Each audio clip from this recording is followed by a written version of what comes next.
السلام عليكم واهلا بكم في الحلقة الثامنة من دورة تعليم الاكسل من الصفر. النهاردة هنتعلم مع بعض ازاي او طريقة النسخ واللصق، يعني كوبي بيست.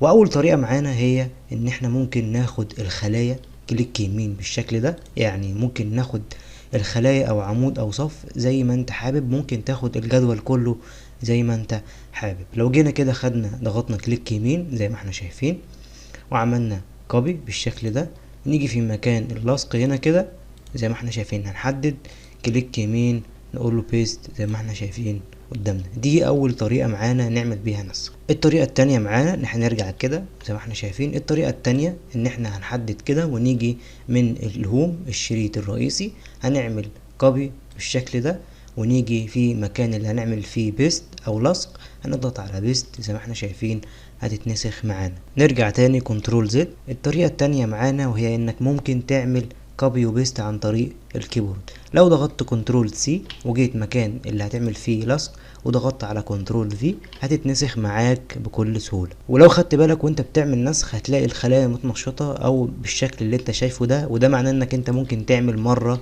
واتنين وتلاتة زي ما احنا شايفين قدامنا. وكمان ممكن تسحب كده عمود كامل وتعمل كنترول في هيعمل معاك برضو زي ما احنا شايفين كده قدامنا. طيب ازاي بقى انك انت تشيل الوضع ده؟ علشان طول ما انت عامل كده هتفضل تعمل كده زي ما احنا شايفين قدامنا. يا اما بتضغط اسكيب او بتضغط دبل كليك على اي خلايا، يعني لو ضغطنا سكيب كده هتلاقيها اتشالت معاك، ولو برضو ضغطت دبل كليك على اي خلايا فاضية هتتشال معاك. طيب ازاي بقى ان انا اخد نسخة من الجدول كله؟ لو جينا كنترول زد كده عشان نرجع لكل الحاجات اللي احنا عملناها دي، نيجي بقى ان احنا نحدد الجدول كده زي ما احنا شايفين قدامنا ونضغط على كنترول سي، ونيجي هنا لا في اي مكان احنا عايزين ننسخ فيه نضغط كنترول في زي ما احنا شايفين قدامنا هينسخ معانا الجدول كله. نروح بقى لاختصار القص او القط.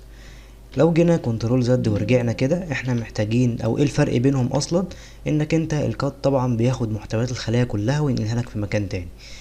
زي ما احنا قلنا في الاول تقدر تعمل من هنا كده قص من هنا كده، او كليك يمين وتعمل كات زي ما احنا شايفين قدامنا، او باختصار الكيبورد اللي هو تضغط كنترول اكس وتيجي هنا مثلا تقول كنترول في هيتنقل معاك زي ما احنا شايفين قدامنا بمحتوى الخلية كلها. وزي ما احنا قلنا تقدر تعمل كوبي او كات للعمود كله زي ما احنا شايفين، تحدده كده وتيجي تقول له كات من هنا كده، وتيجي مثلا هنا وتقول له بيست هينقل لك العمود كله من مكانه. كمان تقدر تعمل نسخ بس اللي هو كليك يمين مثلا كده العمود كله تقول له كوبي تروح قايل له بيست هيعمل لك نسخ مش كات زي ما احنا شايفين قدامنا. وبرضو نفس الموضوع بالنسبة لأي صف من الصفوف. لو جيت عملت كده زي ما احنا شايفين ممكن تاخده كات تنزل تحت مثلا تقول له بيست هنا كده هيعمله لك كات يشيلك من مكانه.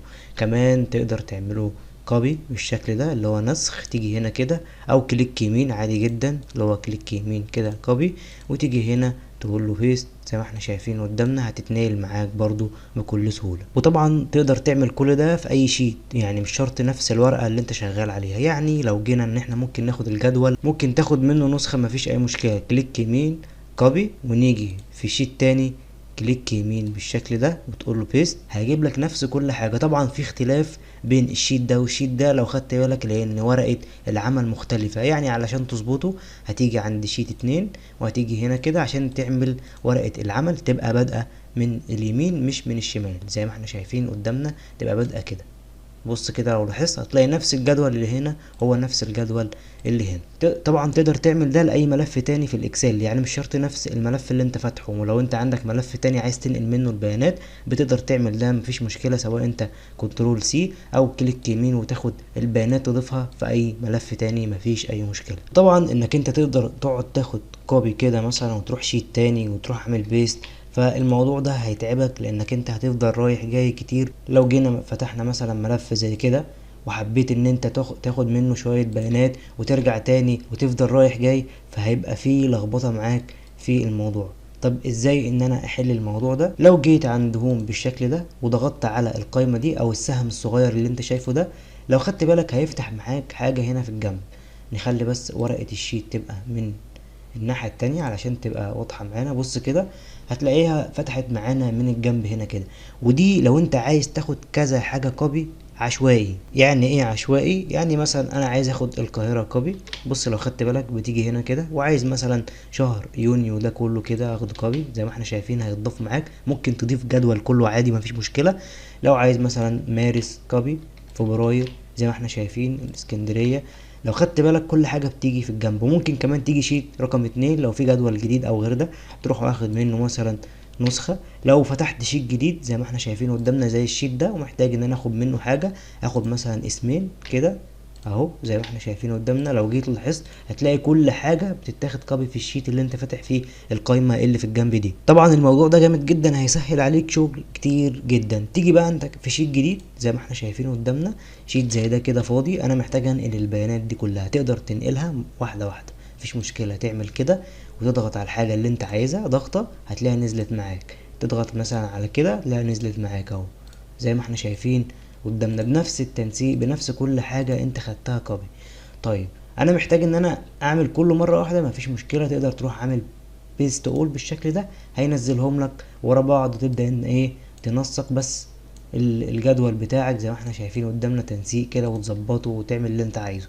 طبعا هيبقى واحدة واحدة افضل انك انت لو عايز تنزله في كذا خلية. يعني ممكن تنزل ده مثلا الاسكندرية هنا، ممكن تنزل الصعيد هنا، يعني زي ما انت حابب.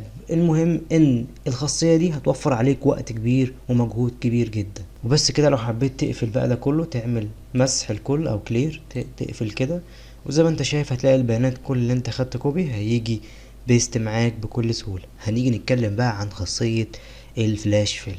والخاصية الفلاش فيل لو جينا مثلا كتبنا الاسم ده كده اللي هو احمد زي ما احنا شايفين قدامنا الاسم، وهعمل سلاش بالشكل ده، وهكتب العمر 30، وهعمل سلاش برضو، وهكتب القسم بتاعه اللي هو التسويق زي ما احنا شايفين التسويق، واعمل سلاش، واكتب بعد كده المدينة بتاعته مثلا القاهرة زي ما احنا شايفين قدامنا، واضغط انتر.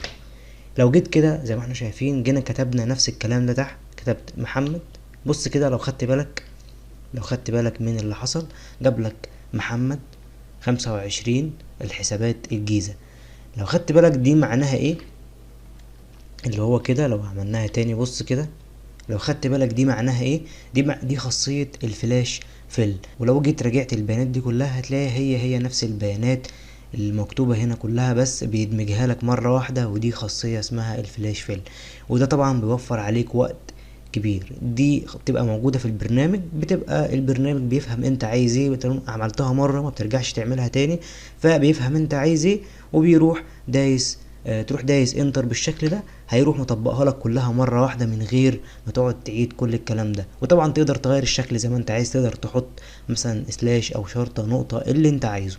المهم ان اللي انت عملته اول مرة هو هيفهمه وهيعمله لك على بقية الخلايا. طيب لو ما ظهرتش عندك او ما ظهرتش معاك او حصل حاجة مثلا ومعرفتش تعملها، في حاجة تانية تقدر تعمل منها الفلاش فيل دي. طبعا لو جينا مسحنا دي كده وزي ما احنا شايفين ضغطنا كنترول اي، لو خدت بالك هيعمل لك برضو نفس الموضوع اللي هي الفلاش فيل. كنترول اي هيعمل لك نفس الموضوع. نيجي بقى نتكلم عن خاصية التكست كولم. ايه هي الخاصية دي؟ ان هي وظيفتها بتقسم او بتفصل الاسم ده عن الاسم ده. يعني ايه؟ هنعرف دلوقتي. هنيجي عند داتا، وهنيجي من داتا تكست كولم. بس قبل ده كله لازم نحدد العمود بتاعنا كده، وبعد كده نضغط على تكست كولم. هيظهر معانا القائمة دي. كل عليك انك انت هتضغط نيكست، وهنا لازم تكون معلم على سبيس. بعد لما تعلم على سبيس بالشكل ده اضغط نيكست، وبعد كده تقول له فينيش، تقول له اوكي. هيفصل معاك الاسم زي ما احنا شايفين، الاسم اهو الاولاني وده الاسم التاني زي ما احنا شايفين قدامنا. دي خاصية اسمها التكست كولم. وطبعا تقدر بقى تعدل فوق هنا كده العناوين، تكتب ده الاسم الاول زي ما احنا شايفين، وتكتب هنا بقى الاسم التاني كده. نمسح دي وناخد دي كوبي نحطها بيست زي ما احنا شايفين قدامنا، ونبدأ ان احنا نمسح الصف ده كده بالشكل ده. نبدأ ان احنا نمسحه زي ما احنا شايفين قدامنا، تقول له ديليت، تبدأ تمسح الصف ده اهو. بعد كده يبقى انت كده ظبطت. ودي خاصية التكست كولم.